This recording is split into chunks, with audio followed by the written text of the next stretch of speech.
فرمائے کہ وَلَقَدْ أَرْسَلْنَا إِلَىٰ ثَمُودَ أَخَاهُمْ صَالِحًا، اور بے شک ہم نے سمود کی طرف ان کے ہم قوم صالح کو بھیجا۔ سیدنا صالح علیہ السلام قوم سمود سے تعلق رکھتے تھے،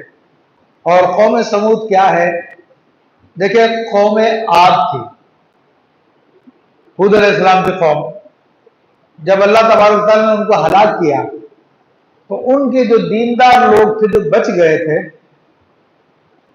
تو وہی لوگ پھر قوم سمود کہلائے، اس لیے اس کو عاد ثانیہ بھی کہتے ہیں۔ اور انہی میں سیدنا صالح علیہ السلام پیدا بھی ہوئے، تو اللہ تبارک و تعالیٰ نے انہیں نبوت عطا فرمائی اور ان کی ذمہ داری لگائی کہ آپ کی قوم میں جو کفر کی باتیں آ گئی ہیں تو ان باتوں سے ان کو روکو، ان کی تبلیغ کریں۔ تو اسی بات کی طرف اللہ تعالیٰ فرماتا ہے وَلَقَدْ أَرْسَلْنَا إِلَىٰ ثَمُودَ أَخَاهُمْ صَالِحًا، اور بے شک ہم نے سمود کی طرف ان کے بھائی صالح کو رسول بنایا، قوم سمود کی طرف۔ اور یہ قوم سمود کہاں رہتی تھی؟ مدینہ منورہ اور شام کے بیچ میں ایک علاقہ میدان ہے جس کو حجر کہتے ہیں، تو اس علاقے کے اندر ان کے آثار، پہاڑوں کے اندر ان کی آبادی تھی، اور بڑی طاقتور قوم تھی یہ لوگ۔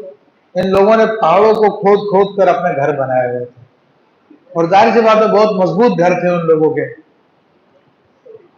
تو جب اللہ کے نبی سیدنا صالح علیہ السلام نے ان کو دین کی دعوت دی تو اب کیا کیفیت پیدا ہوئی؟ وہی جو عام طور پہ ہوتی ہے، کچھ لوگ مانتے ہیں اور کچھ لوگ انکار کرتے ہیں۔ تو عام طور پر جو جاگیردار طبقہ ہوتا ہے، سردار طبقہ ہوتا ہے، جو عہدیدار طبقہ ہوتا ہے، مالدار طبقہ ہوتا ہے، تو وہ حق بات کی مخالفت کرتا ہے، اور جو غریب لوگ ہوتے ہیں، شریف لوگ ہوتے ہیں، وہ حق بات کی طرف آتے ہیں۔ اور انبیاء کرام کی دعوت میں عموماً ہوتا یہی ہے کہ جو معاشرے کے پٹے ہوئے لوگ ہوتے ہیں، غریب لوگ ہوتے ہیں، وہی سب سے پہلے لبیک کہتے ہیں۔ تو یہاں پر بھی یہی معاملہ اللہ فرماتا فَإِذَا هُمْ فَرِيقَانِ يَخْتَصِمُونَ، تو جبھی ان میں دو گروہ ہو گئے اور وہ آپس میں جھگڑ رہے تھے۔ اب جھگڑا کس بات پہ تھا؟ اسی بات پہ تھا کہ بھئی حق ہے، یہ سچ ہے، یہ سچ کا راستہ ہے، کچھ لوگ کہہ رہے تھے، اور دیگر لوگ کہہ رہے تھے کہ نہیں، یہ حق نہیں ہے، سچ نہیں ہے، غلط ہے، اور اس قسم کی باتیں وہ اپنے اپنے ماحول کے اعتبار سے کرتے ہیں۔ جیسے ہمارے زمانے میں بھی یہ ساری کی ساری صورتحال چل رہی ہے۔ اب ختم نبوت کا مسئلہ ہو یا دیگر مسائل ہو، حل کی بات ہو، تو اس کے اندر بھی ہمارے یہاں پہ دو گروپ بن جاتے ہیں، اور مسلمانوں کی اکثریت الحمدللہ اصلاح پر ہے، تو وہ اسی بات کو لبیک کہتی ہے جو قرآن و سنت کے مطابق ہے۔ لیکن ہماری جو اشرافیہ ہے اور جو عہدیدار لوگ ہوتے ہیں، تو وہ بین الاقوامی تناظر کو دیکھتے ہوئے کہتے ہیں کہ نہیں نہیں، ایسا نہیں کرنا چاہیے، ایسا ویسا نہیں کرنا چاہیے، اور وہ اس کی خلاف ورزی کرتے ہیں۔ جیسے کہ قادیانی مرزائی پاکستانی آئین کے مطابق غیر مسلم ہے، اور ان کو اجازت نہیں ہے کہ وہ کسی شعار اسلامی کو استعمال کر سکے، اور ساری پاکستان کی عوام کہہ بھی رہی ہے کہ تم استعمال نہیں کر سکتے، لیکن کورٹوں کے اندر لوگ جو بیرون ممالک کے پیسے کھا رہے ہیں، وہ پیسہ فیصلہ کرنے کے لیے تیار نہیں ہے کہ بھئی تو پاکستانی آئین کے مطابق ہی فیصلہ کر دے، قرآن و سنت کو نہیں مانتا، چلو آئین کو تو مانتا ہے، تو آئین کے مطابق ہی فیصلہ کر دیں، مگر نئی فیصلہ نفوذ کر لیا جی، سنا ہوا نہیں میں بھی، بھائی ایسی کون سی چوری تو نے کی ہے جو چھپا کے رکھی ہے، تو یقیناً وہ فیصلہ قرآن و سنت کے خلاف ہوگا، ورنہ قرآن و سنت کے مطابق تو ظاہر کرنے میں کیا مسئلہ ہے۔ تو اب دوسرا گروہ وہ ہے۔ تو ایسے ہی حضرت تمام نبیوں کے زمانے میں ایسا ہی ہوا، حضرت صالح علیہ السلام کے زمانے میں بھی یہی ہوا۔